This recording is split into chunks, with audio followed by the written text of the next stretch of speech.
Here's 20 FPS Tarkov. Here's 300 FPS Tarkov.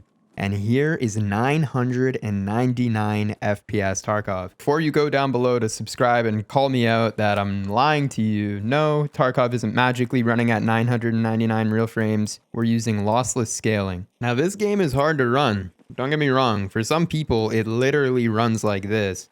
And this is where lossless scaling is pretty useful if you have low FPS and it's very bad frame times, really stuttery.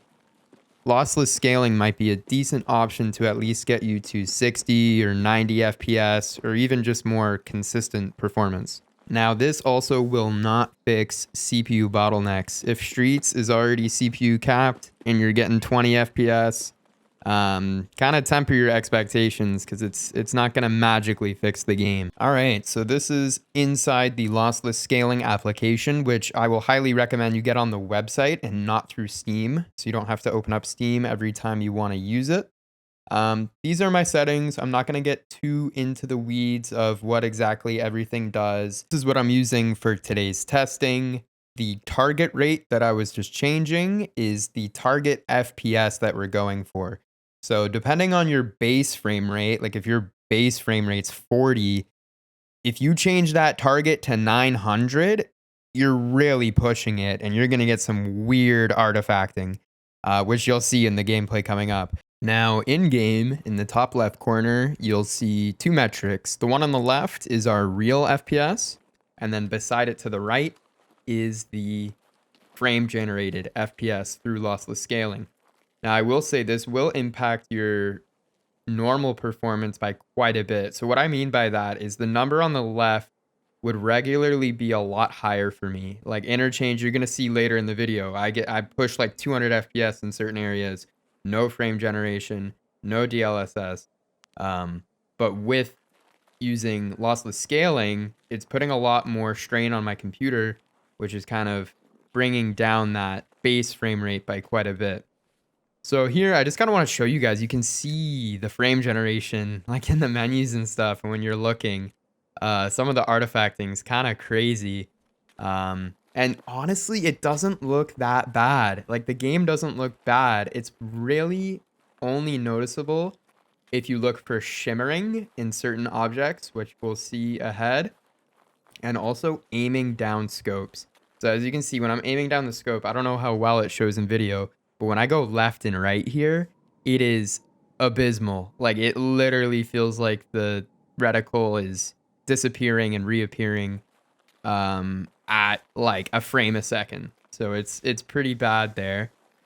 Also, the input latency is killer. Like it feels really laggy, really sluggish, almost stuttery from time to time as well. Like my inputs aren't being properly used in the game engine. So this is not recommended at all. This is just kind of a showing of what lossless scaling can do, and it's technically 900 plus FPS, right?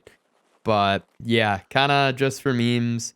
Let's move into something a little bit more realistic. Here, I believe I have it set to 250, 240 FPS in lossless scaling. And you can see this looks a lot better. Now it's still kind of blurry and shimmery through scoping and going left to right here. But the input delay feels a lot better because there's a lot less AI generated frames, which means more PC headroom. It means better response time and input delay. As well, you can see my latency and real performance is a lot better. Like we're pushing 180, 190 FPS on interchange. Now, here's another setting that definitely is not recommended. You can see in the top left corner, I changed the target FPS to 140. Now, if you don't get 140 FPS, this is perfectly fine. It's not the number that matters. It's the fact that I normally get more FPS on this map anyways.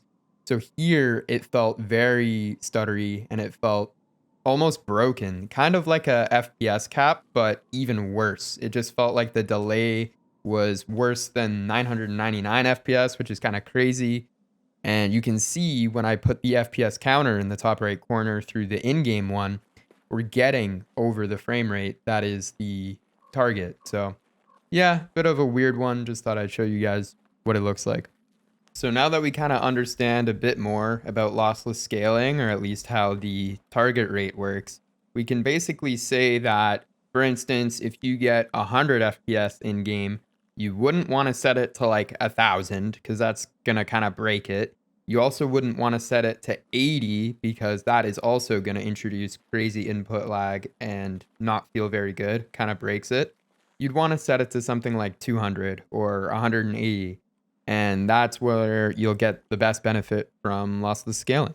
Yeah, so this app isn't perfect. Obviously, there's going to be some people who see the scopes from this video and be like, no way, I'm trying that. Looks horrible. And I get that. But at the same time, it's one of those things where, you know, if you're heavily GPU bottlenecked and you're getting like 40, 50 FPS on streets, and you just want it to play a little bit better, and you have some CPU headroom, and you try this out, and it feels better for you, then that's, you know, really who it's for. It's not a Band-Aid quick fix situation. It's one of those ones where you're going to have to try things out and you're going to have to kind of see what works best for your system.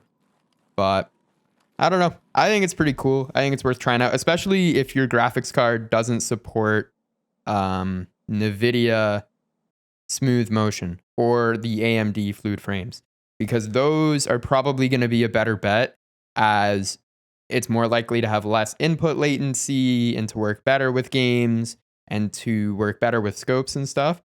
But this is a good alternative for those in that kind of situation. Anyways, if you like this video, make sure to subscribe and like for some more content. I thought this would be kind of fun to just check out lossless scaling and not go crazy in depth with numbers, but more so just how it feels, how it looks, and where it might be useful, and at least share my settings so you guys can have a general idea of where to start if you want to try it out.